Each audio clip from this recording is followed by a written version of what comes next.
What's going on, YouTube? This is Drano's back at it again with another video. So back at it here on Madden Ultimate Team. Do have a gameplay for you guys, as you can tell from the title of the video. But before I do that though, figured I would give you guys a little bit of a lineup update. Now, I will preface by saying this, that the gameplay that you're about to watch is actually from last week's Weekend League, which it was a good game in my opinion. So the players that you see now are going to be different than what you see in the gameplay from last week. But figured might as well, just to kind of let you guys know how I've been doing, because I've been posting on Twitter. I've been posting every time I picked up a new card. So just want to show you guys how the team is looking, and then we'll go ahead and jump straight into the gameplay. So just to give you a little preview, as you guys can see, we did pick up the new Michael Vick. We actually pulled him in a Legends pack. I wish I would have done a recording as far as my pack opening, but I just pulled it off camera, off stream, and boom, he just popped out in our Legends pack. So already doing good there. We just picked up Barry Sanders last night. After I finished Weekend League, I figured it was only a matter of time, and I saw him for a good price, so I went ahead, pulled the trigger on that man. So do have him, and we still have Bo Jackson, but Bo Jackson most likely probably going to go on the block just so I can recoup some of the coins that I lost out on, or that I had to pay to get Barry Sanders. And then we did actually go ahead and pick up Brandon Cooks. I was able to go ahead and pick up his Redux, which was nice. Because before, Brandon Cooks was probably going for like 2 mil or something like that, and I think I got him for like 200k now. So I saved about 2 million coins there. I'm glad I didn't have to pay that much. But let's go ahead, take a look at the lineup here. So we're an 89 overall. So just taking a look, and I know my head's kind of blocking here, but I'll zoom in, or I'll try to like show the cards that you can't really see. So starting off with the big guys up front, we got Trent Williams. We've got Quentin Nelson, Alex Mack, Zach Martin, Mitchell Schwartz. I know it's nice to have a good offensive line. I don't feel really the need anyways just to have like the best offensive line, although I'll probably look to upgrade our left guard and our center at some point.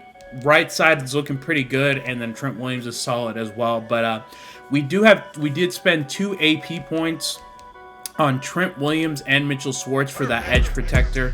Now for me, and let me know what you guys think, in my personal opinion, I feel like edge protector is so hit or miss, especially when you're going against guys that have edge threats. So like Dumerville, Justin Smith, LT. I just feel like it's so hit or miss. I still get shedded against those guys. So I don't know. Let me know what you guys think down in the comments below. Looking at our tight end, we do have Jermichael Finley. I didn't really feel the need to pick up the new, I know there's like a Mark Andrews that dropped, which he's cool, he's nice. I know there's like a Jimmy Graham that dropped as well from the 50. But for me, like for the offense that I run, I don't really use the tight end that much. But, it is nice to have Jermichael Finley out there, especially with tight end apprentice. That way you can get some extra hot routes to throw to him from time to time. So he's a good option, although I'm hoping that there is a better option at some point later on down the road that can get tight end apprentice.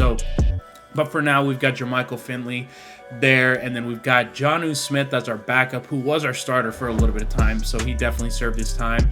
Now looking at the rest of our skill positions, obviously we got the legend Michael Vick that I just mentioned. He just dropped yesterday. Looking at his speed, he's got 92 speed, 96 throw power. His throwing stats are all, they do leave a little bit to be desired, but they're up in the 80s at the very least. And really the reason why I moved on from Lamar Jackson is because I felt like there were some throws that Lamar had, and you might notice it in the gameplay. I'd have to double check and look, but Lamar, when it comes to like a deep post or like deep passes, he does have a tendency to underthrow it. And it's kind of hit or miss, to be honest. Whenever he's able to hit those throws, I feel like the throw power that Vic offers is really, really nice. So I'm glad to have him. Now obviously, it's kind of a preference too. Like, I know some people, they're not very comfortable with the left-handed quarterback, which if that's the case, then personally, if I've had to pick between Lamar or Marino, which is like your next best option, I'd probably go Marino if you're gonna like, you know, try to, you know, play in the pocket. I just feel like Lamar, he's just lost me too many games with him just underthrowing. At least with Marino, I think he gets like 95 throw power if you get him chemmed up, so that's really nice. So as you guys can see here, like I mentioned, we did pick up Barry Jackson, Barry Sanders last night. Barry Jackson would be like the fusion of Barry and Bo, but as you see, Barry with 92 speed, 93 acceleration. I mean, this card's a goon. And then you know, we do have Bo Jackson as well. So like I said, probably gonna have to go ahead and sell Bo just so I can recoup the coins. Although what I have been seeing kind of the meta is that people will run Barry at wide receiver and then Bo at running back. That way they can audible down, especially when they see a lot of these like types of you know, the nickel 335 or dollar type sets where, you know, you're able to audible down from like maybe like an A slot to I form or whatever. You know, there it leaves a lot of flexibility there. So I don't know, I'm still kind of up in the air as far as what I want to do there. Now, looking at our wide receivers, we do have Reggie Wayne, legend. I just picked him up when he dropped a few weeks ago. Got Brandon Cooks, who's nice. I think chemmed up. He should get 93 speed. And then also we do have the MUT level master, MUT level master Andre Johnson. He's up to a 90, which he's good, don't get me wrong, but he really just doesn't see my field with all the other burners that we have on the field. So really the main receivers that I have play are Reggie Wayne, Brandon Cooks, and then Tyreek Hill. So those are my main receivers. Andre Johnson, he'll get some run every so often, and then we do have CeeDee Lamb, who actually just got it upgraded to Rookie Premier.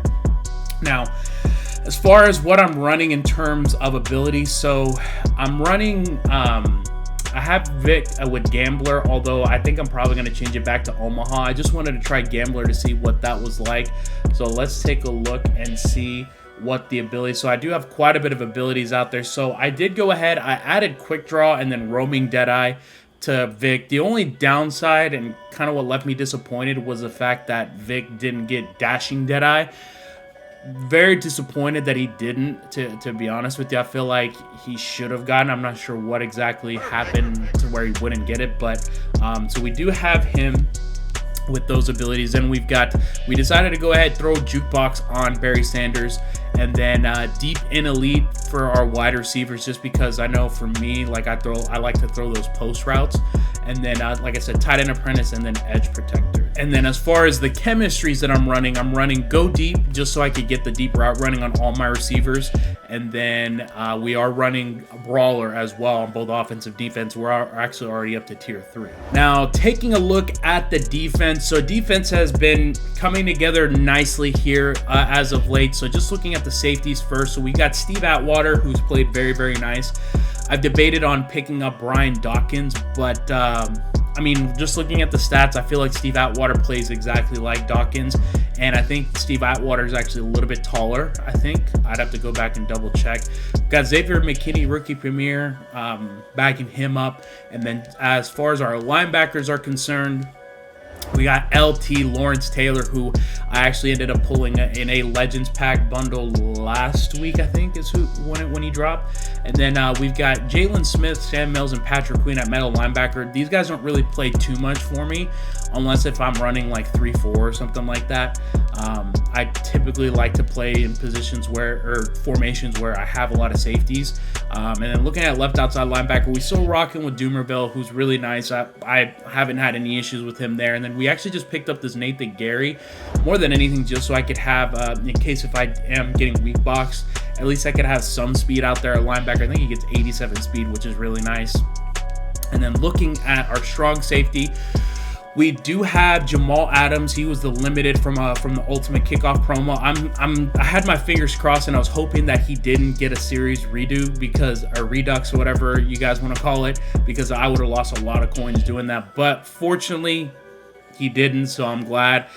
His value, he still has a lot of value, especially whenever it comes to making an upgrade, because this card's really, really good, to be honest with you. He makes plays, able to stop the run, does good there. And then we've got Isaiah Simmons, who I've had him for a while now, and that dude just balls out. He's really, really good. And then just looking at the rest of our secondary, we do have Deion Sanders. He was actually the other legend that dropped this weekend. Have him up to 94 speed with Brawler, so that's very, very nice having him out there. If I get toasted by Tyreek Hill ever again with having Deion out there, I'm going to be disappointed. And then we do have Byron Jones out there as well on the other side, and then wrapping the secondary up with Asante Samuel, Dre Bly, and then Trey Waynes, who, you know, I've had him since day one, and he's played pretty good for me. And then just wrapping it up with the defensive line. Don't really see a whole lot of play from these guys because I usually try to put LT and Doomerville at the D-line. But we still have Justin Smith there, who's played pretty nicely. I did change from Ed McCaffrey for my team captain and decided to go ahead and roll with Leroy Glover, and he's played really well. I would say early on, he's probably the best option that you have in terms of team captains, just because they release so many running backs and wide receivers that it doesn't make sense to me to get McCaffrey or Eddie George. And then Aeneas Williams, I've never really been a fan of, to be honest. So it only makes sense for me to go ahead and get Leroy Glover. And then Grady Jarrett and Danielle Hunter wrapping things up there. Now, as far as the abilities that I am running on this team, I'm basically just running universal coverage on all of my DBs, which is really helpful because whenever you get an interception with these guys, once their X factor gets lit up, anytime your opponent tries to throw at them, I've seen cases where Tyreek Hill has burnt one of these guys, and it's like an automatic just drop no matter what. So universal coverage I think is really nice. We are also running acrobat and bench press on I think 3 of our corners. So yeah, so on Deion, Dre Bly, and Asante Samuel. So obviously that's kind of like the meta that's been going on right now. And then we're still running acrobat on the rest of our secondary as well. Acrobat, to me anyways, it's the best defensive ability, just because I've seen some crazy animations as far as what you can get from that. And then we are also running, even though edge threat I don't think is as OP as it was before, I still think, you know, having edge threat out there, at least one, is kind of a must in my opinion. So that's what we're running there as far as our abilities. And then we are running a we're at tier 5 pass rush just to help out our pass rush just a little bit. I might look to change it maybe to like zone coverage or something, but I mean, I've played well.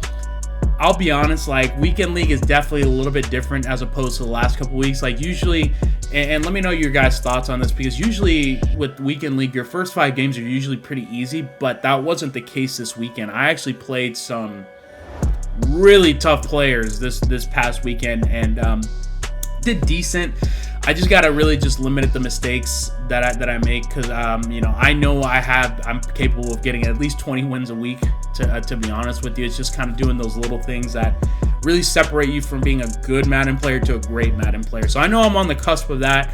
I just gotta play more consistently, and then that's just me speaking out loud. And then just looking at the specialists real quick, we did get Morton Anderson in that same bundle that we got Vic in, so now that's nice. I'm probably gonna look to actually change him to focus kicker, because I know the meter is still kind of wonky sometimes. It's not always reliable, so I'm actually gonna go ahead and change that so we can get that. So yeah, just a quick little rundown of the team. Hopefully you guys are enjoying the content. If you guys are, I'd appreciate you guys hitting that like button, and if you guys are looking forward to more gameplay videos, more lineup updates, things like that, consider subscribing to the channel.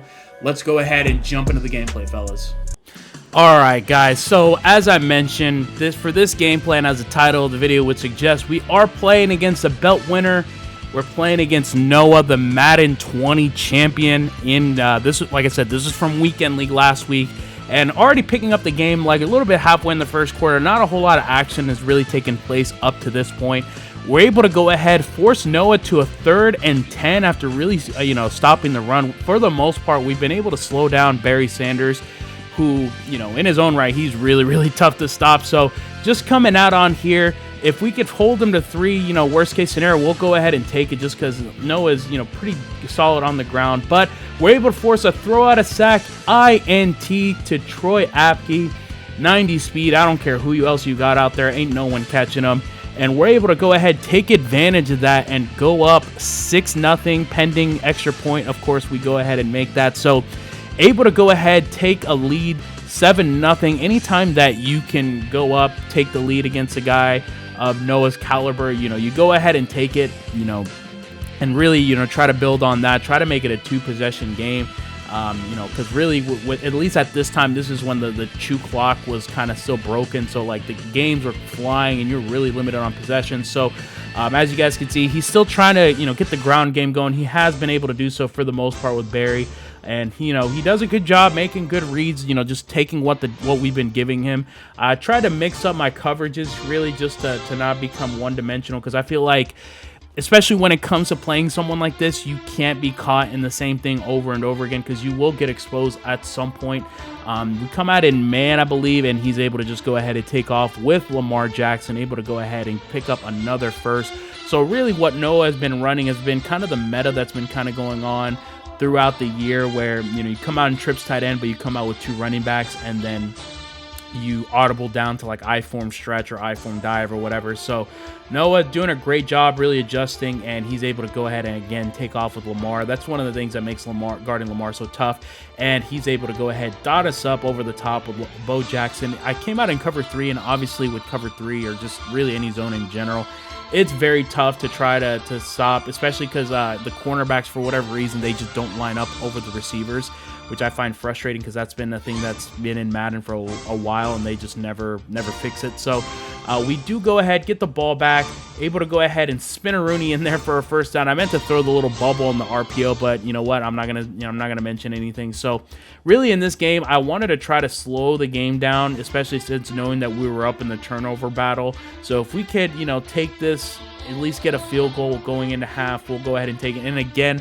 not sure why the bubble wasn't being thrown. So we go ahead. We're actually going to go ahead and actually hit Noah over the top cover 3 beater. He was running a lot of cover 3 in this game, so we're able to go ahead and take advantage with Tyreek Hill, bomb him over the top there. I wish, and kind of that's one of the things where Lamar's arm strength or lack thereof kind of hurts us. He wasn't able to go ahead and lead Tyreek Hill farther from the defender and to get us in for a touchdown. So able to go ahead, 3rd and 5. We call the bubble, nothing doing there. So we decided to play it conservative, take our 3. 15 seconds left. I don't really imagine Noah's going to have a whole lot to get, yardage, and he doesn't. So able to go ahead, and we get ball at half. So that's clutch, getting those 3 right before half, because if we're able to go up, 13 or 17-7, we're in business. So again, gonna go ahead, take the ball with Tyreek Hill, not try to get popped, even though we didn't really get to the 25. But again, just try to mix it up here. Bo Jackson somehow outruns who was that? I think it was Edmonds and Bob Sanders. So we're able to go ahead, mix in a little screen game there for the first. So trying to keep him honest, not try to be one-dimensional in the run game. So as far as defense, I know Noah, it looks like he was running a lot of that like the disengage type blitzes, but again, cover 3 over the top, and actually surprisingly Lamar Jackson was able to go ahead, hit Tyreek Hill on the bomb for a touchdown. So like I said, 2-possession lead against a guy of Noah's caliber. I mean, that's really good in my opinion. I felt really good at this point. I felt like if we can get another stop here, it might be GG's in the chat already with how I'm feeling on offense. But here comes Barry Sanders, gets the edge.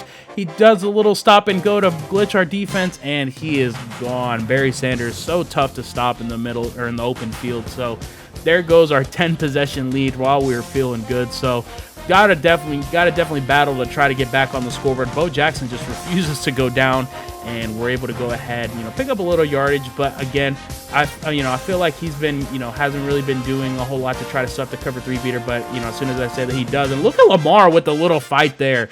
He's able to go ahead. I'm not gonna lie though, I was kind of shocked that wasn't a fumble. So 4th and inches, we go for it. RPO, Mark Clayton, able to go ahead, pop it out to him. I don't have Mark Clayton anymore, but I did have some good memories with Mark Clayton. So shout outs to him, able to go ahead and contribute to the team so far this year. So 17-14, we're in the 4th quarter.